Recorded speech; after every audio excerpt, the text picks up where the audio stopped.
Wala munang tagay si Tito Otits ngayon mga tropa. Bavarian burger with bacon at Maxi style fried chicken with shoestring fries ang binakbakan natin. Dalawa kami ng bayaw ko. Talaga namang binakbakan namin maigi to mga tropa. Kaya wag na natin patagalin tong shit na to. Simulan na natin. Sa pagsibak nitong bawang at sibuyas. Tapos ednis tayo ng kalan. Lagay tayo ng tubig. Lagay natin tong mga aromatics natin. Nung kumulo, lagay na natin tong buong manok natin. Takpan natin. Lutuin natin ng 20 minutes sa mahinang apoy. Dito naman tayo sa patatas natin. Hiwaan lang natin ng manipis na ganyan. Tapos sibakin natin ng ganyan mga tropa. Tapos rekta hugas na to mga tol. Lagyan lang natin ng asin. 4 na beses nating hinugasan yan para linis na linis talaga. Tapos lagyan na natin ng mga binasag-basag na yelo. Ibabad natin to at least 1 oras para matanggal yung mga starch niya. Tapos dito naman gawa tayo ng homemade burger patty. Tiplan lang natin yan ng salt and pepper, aroma at onion at garlic powder. Basagan na rin natin ng isang itlog tsaka natin haluhaluin. Tapos rekta ganap na yan. Nakagawa tayo ng 7 pirasong quality burger patty. Tapos dito naman tayo, ahon na natin tong manok natin. Drain na rin natin tong shoestring fries natin mga tol. Tapos edis tayo ng kalan. Lagay tayong bagong mantika. Nung uminit, lagay na natin tong mga shoestring fries natin.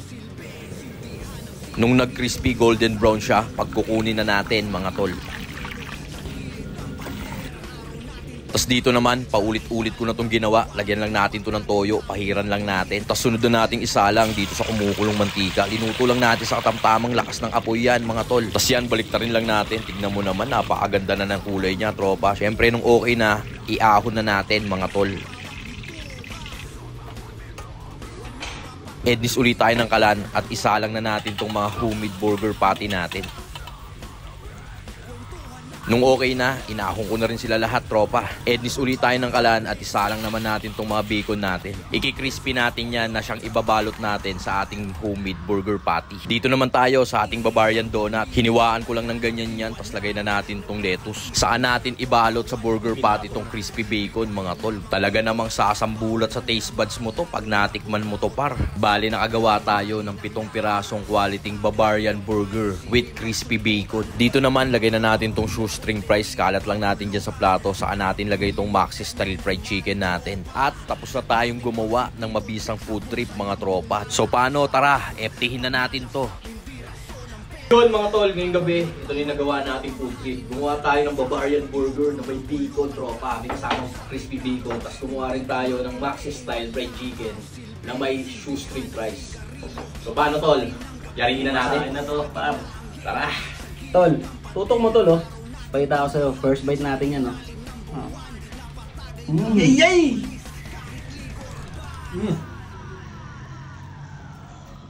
Tabad! Tak na paro. Bakbakin natin yan. Mabisa. Yung mga kapanood nito, Auto Pancit Canton kayo, par. Yari na naman kayo. Grabe, sagad na sagad. Tol, ito naman manok bakbakan natin, tol. Bakbakin na natin yan, par.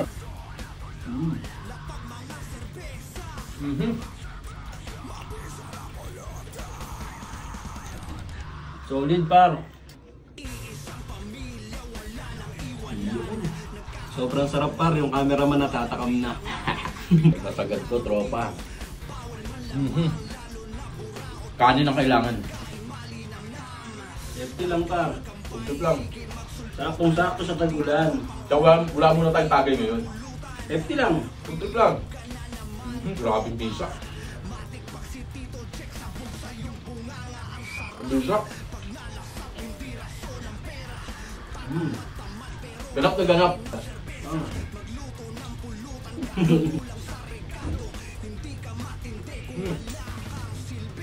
Paano tropa? I-enjoy lang namin to. Hanggang dito na lang. Peace.